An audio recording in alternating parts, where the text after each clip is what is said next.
Bien, ya está con nosotros el doctor Rafael Beis Ruiz, quien es fiscal federal. Muy buenas noches, ¿cómo le va? Muy buenas noches. ¿Está bien pronunciado el apellido? Sí, sí, está Ah, bien, bien, está muy bien. perfecto entonces. Bueno, queríamos que nos cuente apreciaciones, ¿no? Acerca de esta mega causa denominada La Perla. Usted estuvo participando en el tema de los juicios y lo que tiene que ver, ¿no?, con las repercusiones que tuvo este caso.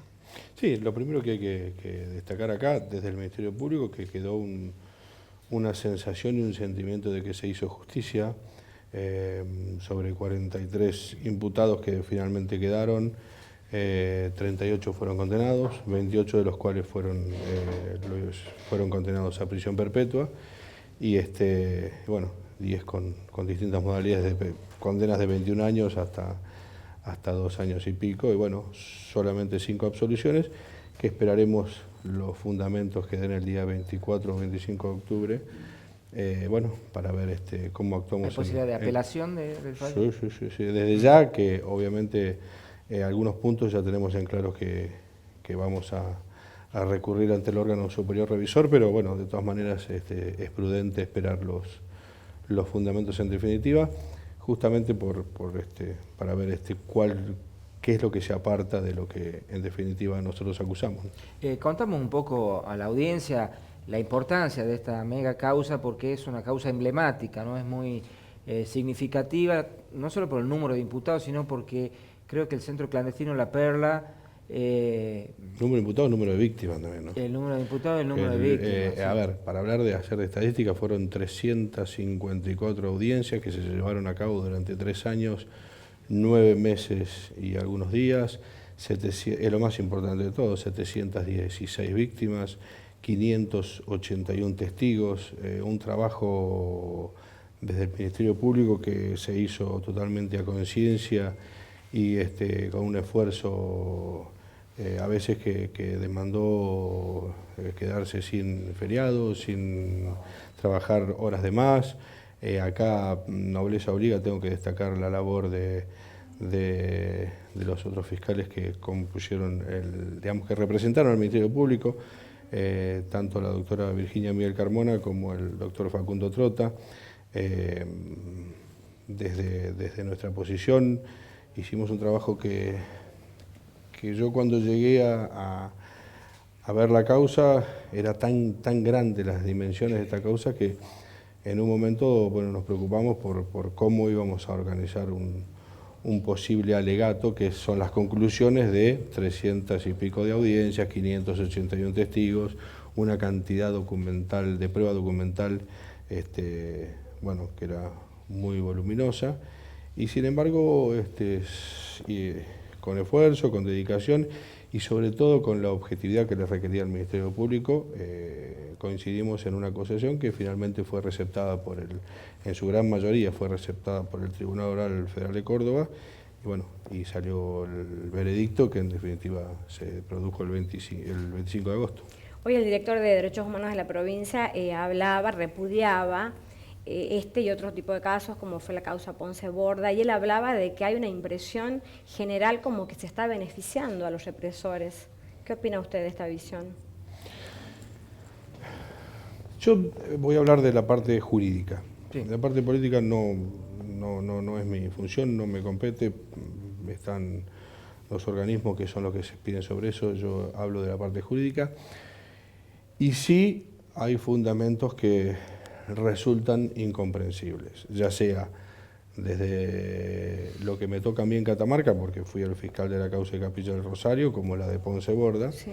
Y en las dos cuando se dio los fallos, sobre todo en Capilla del Rosario, si había dado la sensación de que se había hecho justicia, de que se habían acomodado las cosas, que después de bueno, 30 y pico años en su momento, 40 y pico ahora, había llegado tarde, pero había llegado la justicia de la masacre, de haber acribillado a 14 personas en... Ese hecho quedó absolutamente acreditado según su punto de vista. Totalmente acreditado. Pero aparte, no solamente quedó acreditado por los dichos de... Por eso es incomprensible los fundamentos de los dos jueces de la casación.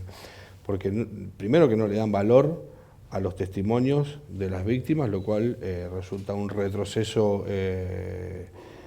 abismal a épocas anteriores, porque en definitiva desde la sentencia del juicio a la Junta del año 84, el valor de los testimonios es superlativo. ¿Por qué? Porque si estamos hablando de un sistema clandestino donde se destruyó toda la prueba, ¿qué es lo que te hace reconstruir las historias desgraciadamente aberrantes que les tocó vivir a las víctimas? El testimonio de los que lo pueden dar, porque hay gente que ya no puede hablar. Pero hay además elementos de pericias que pueden comprobar el tema de la los ejecución, los dichos de, por ejemplo, el testigo Gambarela, que lo maltratan en cuanto a la veracidad de sus testimonios, está totalmente justificado con una pericia de los médicos, como son las autopsias.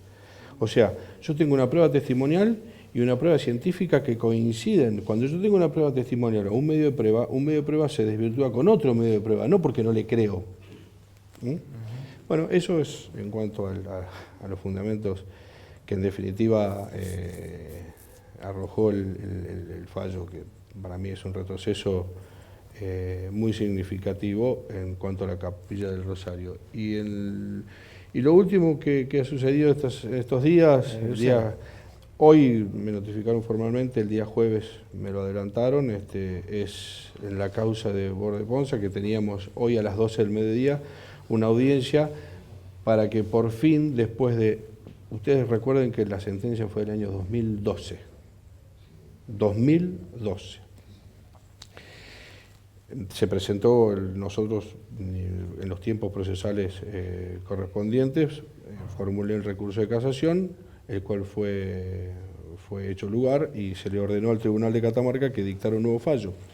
Los jueces que en ese momento dictaron el fallo se excusaron y se conformó un nuevo tribunal. Esto fue el día 29 de octubre del año 2015. Vale decir que estamos a 11 meses y todavía no conseguimos que la justicia y el Tribunal Oral se expida sobre el nuevo pronunciamiento tal como lo ordenara la Cámara de Casación. Y no solamente no logro que se expidan sobre el pronunciamiento, sino que me suspenden inexplicablemente, dos veces la audiencia donde debían dictar el pronunciamiento bajo fundamentos que no son de recibo, ni siquiera desde el punto de vista jurídico. Primero, entre la audiencia que estaba designada para agosto y la del 5 de septiembre, en el interín, la defensa técnica, con todo el derecho que le corresponde, presenta la separación del juicio del imputado Lucena, del acusado Lucena, en virtud de una incapacidad sobreviniente. Eso es una circunstancia que a mí me consta, porque en Córdoba pasó lo mismo, en Rosario pasó lo mismo, yo estando en la causa de la Perla, dimos el consentimiento para que se lo separe del juicio, porque realmente no podía comprender las situaciones y las cosas que pasaban a su alrededor. Eso por un lado.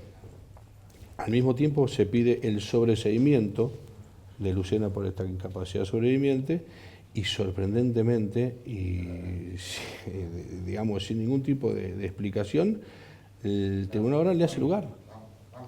O sea, no solamente que le dan, que lo separan del juicio, como dice la ley, sino que lo sobreseen donde no hay ninguna norma legal vigente que contemple tal situación. Es decir, si ellos se apoyan en los artículos 334, 365, 361 y sobre todo el 77 del Código Procesal, justamente el último párrafo, y cualquiera que lo pueda leer, dice que se va a separar a quien le haya... Porque acá confunden inimputabilidad al momento del hecho, lo cual sí da lugar a un sobreseimiento, llegado el caso, con inimputabilidad sobreviniente en el juicio, que da lugar simplemente a la separación, a la suspensión del proceso respecto de ese imputado. ¿Por qué me suspenden toda la causa y no me pronuncian respecto de Rausino? ¿Qué estamos esperando? ¿Que el reloj biológico siga actuando? Claro. Si bien usted decía que va a hablar en términos jurídicos, no le corresponde hacer un análisis político, lo cual es razonable, habrá que decir que en los últimos meses se han dado algunas situaciones, este tipo de retroceso, algunas resoluciones, como decía usted, incomprensibles, otras cuestiones vinculadas a aprietes que han sufrido dirigentes de las organizaciones de derechos humanos. Sí, eso radicaron una denuncia en la Fiscalía que se está investigando. Exactamente. Bueno, usted mismo ha sido, digamos, objeto de un atentado. No sé en qué situación se encuentra esa investigación, si es que ha avanzado o no. Sí, hay hay una causa judicial ya hecha que tuvo una audiencia donde, bueno, el juez entendió que no era suficiente prueba para que el detenido siga en calidad de detenido. ¿Hay alguna hipótesis de la causa del atentado? Sí, la hay, pero yo dejo que la justicia se maneje. No, en este caso soy víctima. Está y no, bien, no está bien. fiscal. Además, digamos, también como quizás clima de época, las personas que han sido liberadas, que habían sido condenadas en el masacre de Capilla del Rosario, bueno, que están todo el tiempo deambulando por la ciudad, algunos incluso han desfilado como héroes del Operativo Independencia en los desfiles del Bicentenario de la Independencia.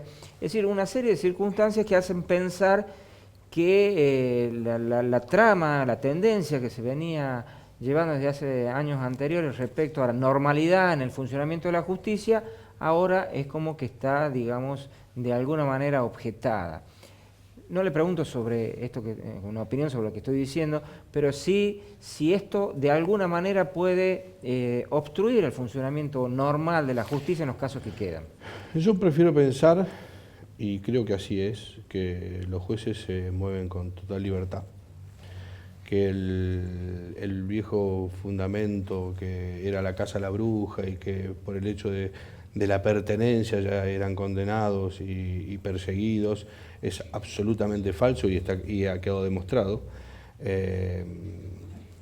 No, recordemos que el año pasado se hizo el juicio del Ponce Borda 2 y de los 5 imputados, 2 fueron condenados, pero 3 quedaron en libertad.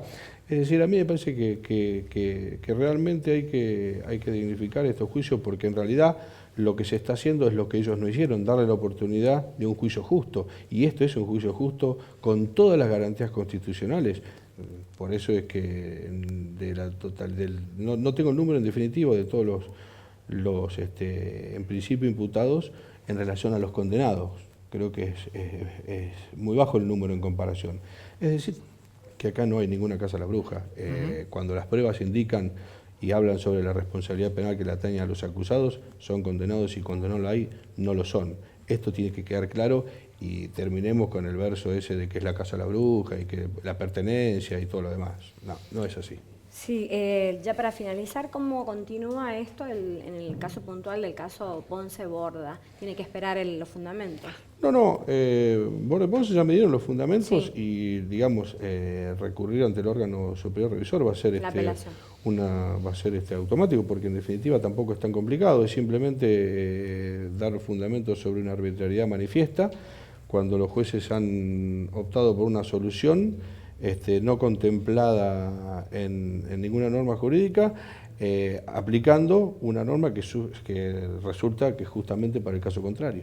¿El caso Capilla Rosario llegará finalmente a la Corte Suprema, cree usted? Estoy seguro de que va a llegar a la Corte, y estoy seguro que la Corte va otra vez a imponer justicia, a imponer justicia, que es la justicia que desgraciadamente los 2 jueces de la Cámara de Casación no lo entendieron así. Muy bien, le agradecemos la visita aquí a Sesión Abierta. Muchas gracias, doctor. Muchas gracias a ustedes. Muy bien, pequeña pausa, ya volvemos en Sesión Abierta.